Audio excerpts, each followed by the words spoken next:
Se você trabalha com o YouTube ou já fez algum trabalho no YouTube, deve ter passado por um momento de dificuldade para construir a sua thumbnail ou a capa do seu vídeo. Essa dificuldade ela é comum para todos os criadores de conteúdo e ela permanece sendo comum durante toda a sua vida dentro do YouTube. Você nunca vai parar de ter dificuldade na construção das suas capas para o YouTube, uma vez que é necessário que essas capas sejam construídas pensando no seu público. E o público muda de tempo em tempo, fazendo com que você tenha que pesquisar e criar novos volumes de capa. Então vem a pergunta: quais são os pontos que nunca vão mudar nas construções das capas para vídeos do YouTube? Quais seriam os pontos que sempre permanecerão os mesmos? Aqueles pontos onde nós podemos nos apoiar para a construção de uma capa de forma técnica e, assim, atingir melhor o nosso objetivo de análise e, quem sabe, talvez mudar a capa e fazer uma coisa cada vez melhor para que o engajamento tenha sucesso. Então, quais são esses pontos? Bom, e é isso que a gente vai ver agora. Vem comigo. A gente separou 7 pontos principais, 7 ingredientes necessários para a construção de uma capa. Então, são 7 ingredientes necessários, tá? E aí a gente pensou assim, quais seriam esses ingredientes que, na nossa opinião, não vão mudar?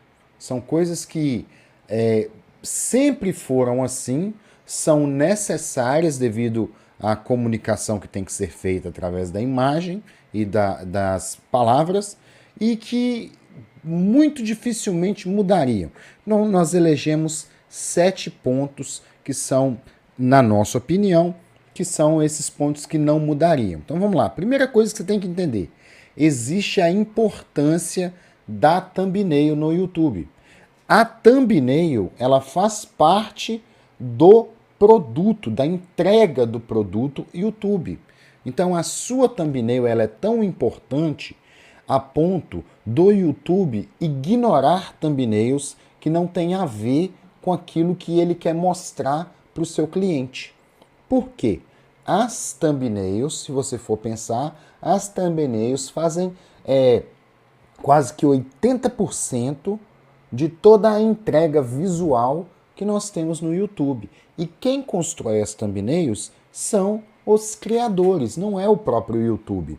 Sendo assim, o YouTube vai tentar garimpar melhores thumbnails dentro daquilo que ele está entregando. E aí que vem o detalhe. Quando o YouTube garimpa essas thumbnails, ele vai excluir aquilo que não é comercialmente interessante e ele vai agregar aquilo que é comercialmente interessante. E essa questão do que é ou não comercialmente interessante é sempre uma dúvida. E por isso é interessante que você o tempo inteiro construa as suas análises através dos resultados das primeiras postagens das suas capas, tá bom? Normalmente, quando você acerta um público, a capa começa a funcionar e aí é assim, você precisa de fazer poucas mudanças. Mesmo assim, é interessante que você entenda o que você está fazendo. Então, segundo ponto, o uso estratégico de cores.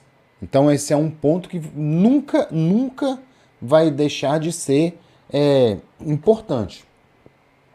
Dependendo do que você quer entregar, é importante que você use a mandala de cores de forma reversa, que você coloque uma cor que antagoniza com a outra.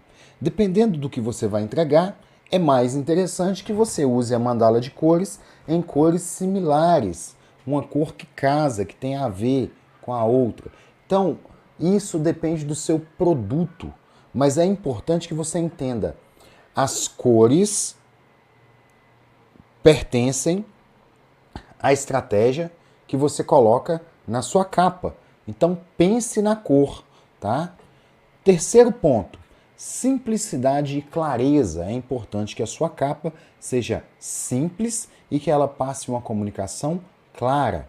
Quarto ponto, geração de curiosidade e emoção. Se na sua capa as imagens e as palavras não geram emoção, não geram curiosidade, descoberta, a sua capa tende a não funcionar.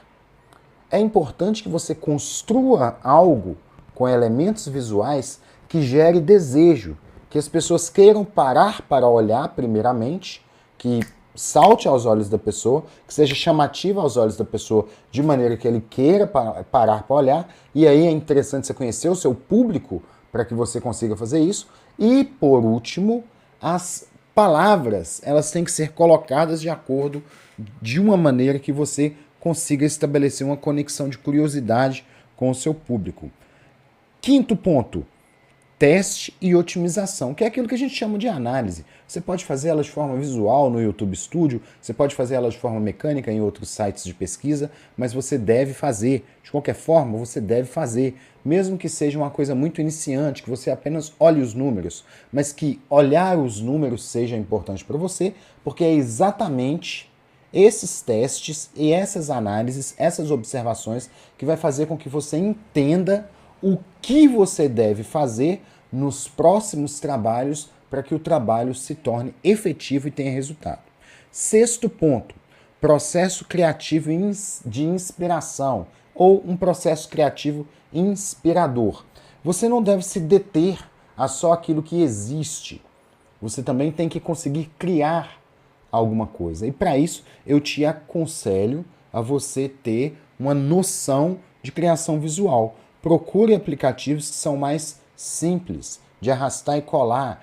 Cola a imagem, cola a sombra, cola a cor, muda o tamanho. Procura coisas que são simples de fazer, que você pode testar no celular, no computador, que você fique livre para criar. E que essa criação seja algo que te dê possibilidade de fazer coisas que vá de encontro ao seu público e não necessariamente que seja só uma modelagem de algo que você viu em algum lugar e que já funciona, que também é alguma coisa que você tem que levar em consideração. Muito provavelmente você vai ter que modelar coisas, observar capas que já funcionaram, títulos que já funcionaram, palavras, como que elas se engajam com o público, para você entender o público, para que isso tenha relevância para o seu público cada vez mais. E por último, integração de títulos e SEO, que tem a ver com essa pesquisa de análises de palavras que nós estamos falando para você. Então, como que eu vou criar títulos e capas que primeiramente o YouTube consiga entregar? Primeiro, tem que ter palavras que são possíveis para que seja entregue. Pensando que o público é muito eclético. Você tem pessoas que são com uma opinião mais a centro, outra opinião mais à esquerda, outra opinião mais à direita, e isso tem a ver com o produto YouTube e não com uma ótica. Se você tem um público que é eclético, as palavras que você coloca no seu título e na sua capa, elas não podem ferir a questão da ética e da moral. Então, algumas palavras que são muito pesadas, o YouTube tende a não publicar, a não imprimir esse conteúdo exatamente aonde você quer que o seu conteúdo apareça, nas primeiras posições. Qual que é a importância de ter um bom título e de ter uma boa capa? Se houver uma pesquisa por palavras similares ao seu conteúdo, o YouTube tende a colocar o seu conteúdo na primeira posição da página.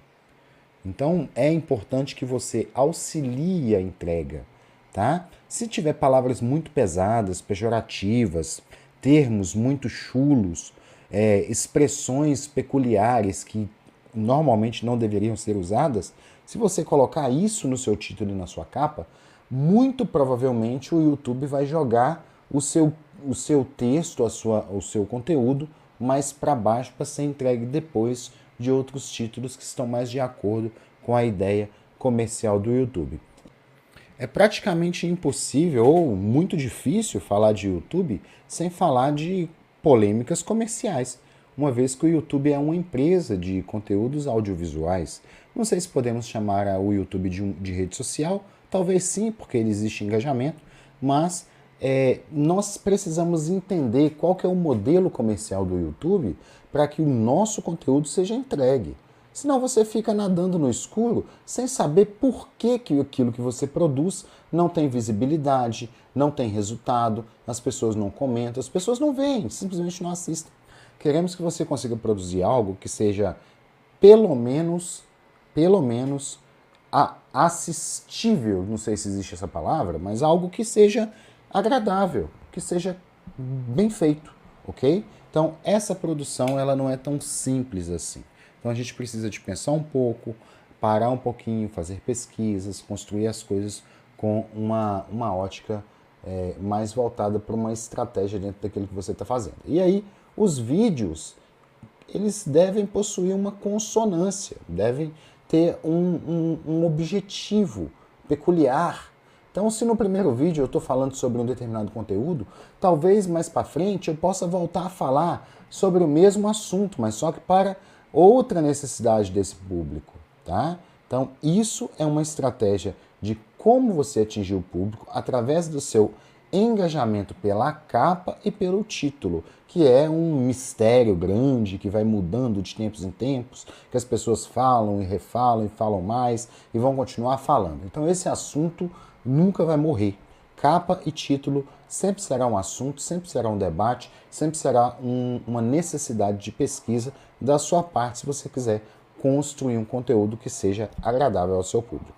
Beleza? Fica com a gente que daqui a pouco tem mais. Se você tiver gostado desse conteúdo, deixa aí o seu like, se inscreve e participa porque tem mais conteúdos desse, especialmente para o público progressista. Beleza? Um grande abraço, tamo junto.